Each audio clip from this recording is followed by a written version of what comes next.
The old farmhouse stood alone beneath the bright morning sun, surrounded by golden wheat fields that swayed gently in the summer breeze. From the road, it looked peaceful, almost forgotten by time. But as local repairman Nathan Mercer stepped out of his dusty pickup truck carrying his toolbox, he felt something he couldn't explain. The silence around the house wasn't peaceful. It was heavy. It felt like the walls themselves were hiding a secret that had been waiting years for someone brave enough to uncover it.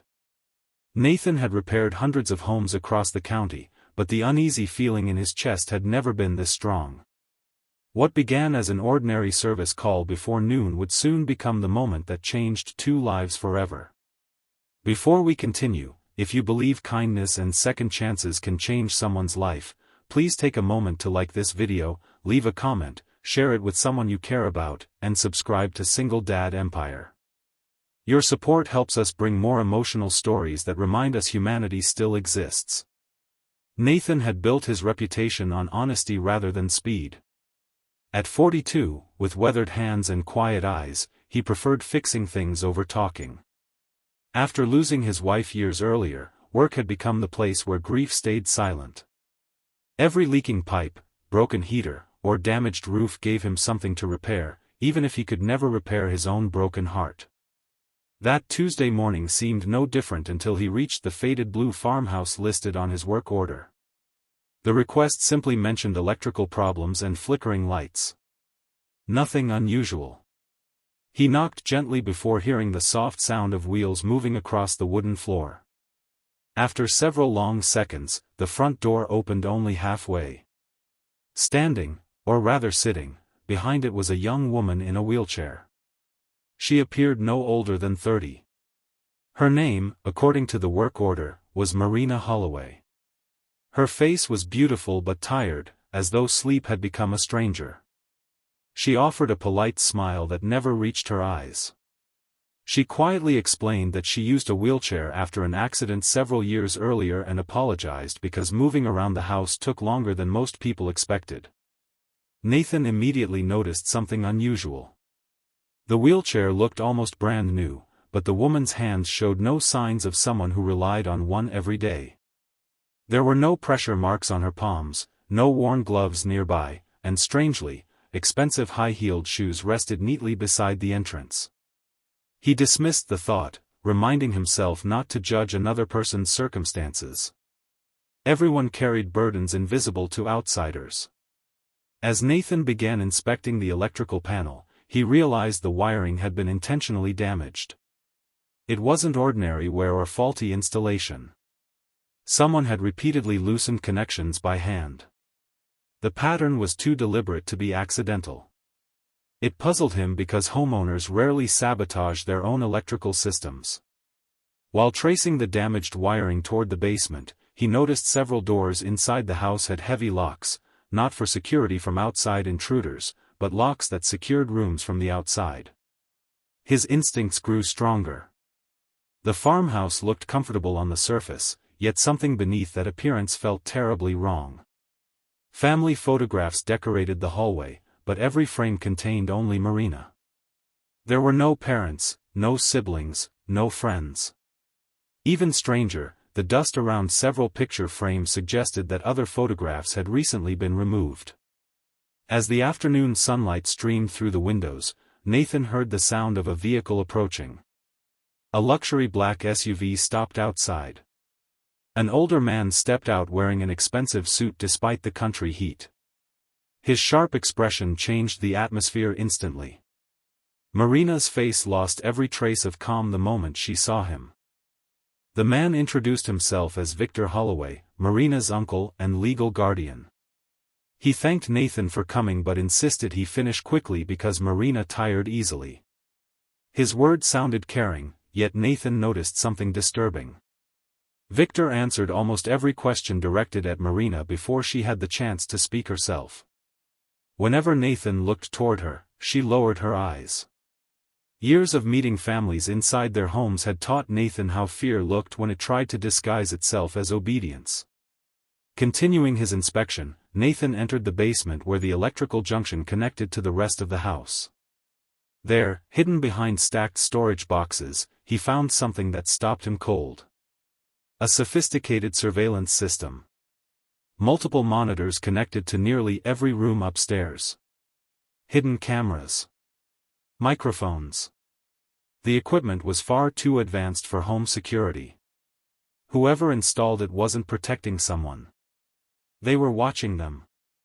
Nathan quietly photographed everything with his phone before reconnecting the wires.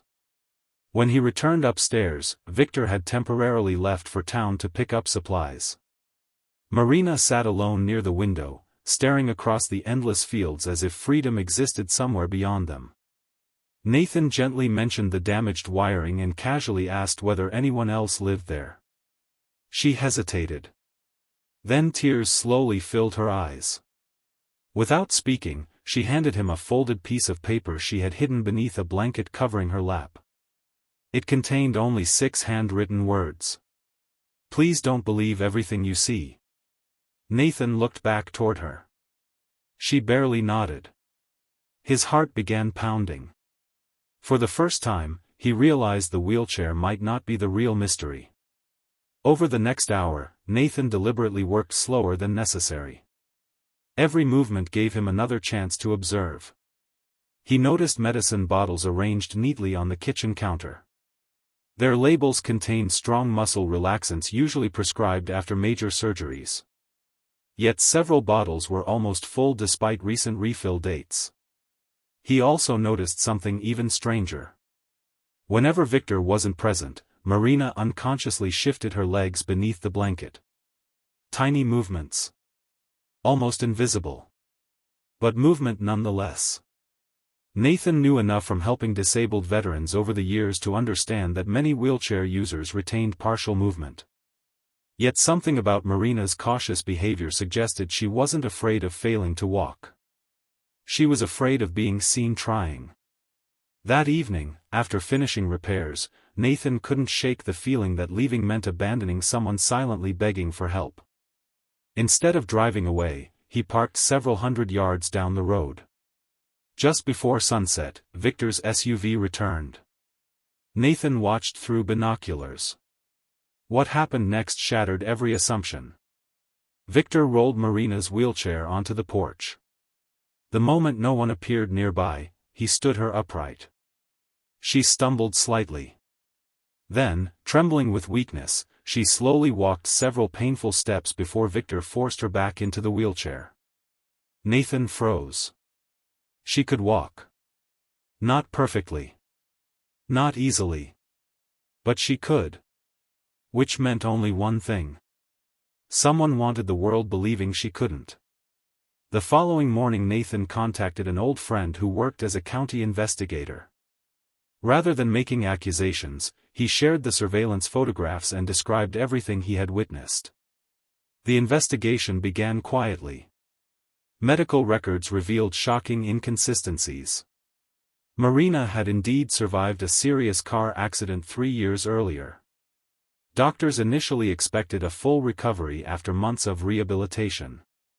Instead, rehabilitation had mysteriously stopped only weeks after Victor became her legal guardian. Financial records exposed an even darker truth. A trust worth millions would remain entirely under Victor's control as long as Marina remained legally declared permanently disabled. If she recovered her independence, the inheritance immediately transferred to her. Suddenly every piece fit together. The damaged wiring. The surveillance. The isolation. The medications. The wheelchair. It had never been about caring for Marina. It had been about controlling her future. Authorities obtained warrants. When investigators entered the farmhouse days later, they discovered hidden journals Marina had secretly written over 3 years. Each page described emotional manipulation, forced medications, threats, and constant reminders that no one would believe she could ever live normally again.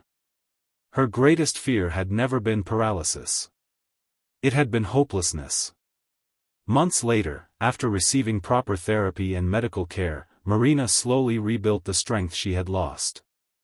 Walking remained difficult, but every determined step became proof that courage grows strongest after years of darkness. Nathan visited regularly, not as a repairman anymore, but as a trusted friend who had simply listened when others ignored the silence behind polite smiles. The farmhouse eventually transformed from a prison into a place of healing. The surveillance cameras disappeared forever. Sunlight filled rooms that had once felt cold. Laughter slowly replaced fear.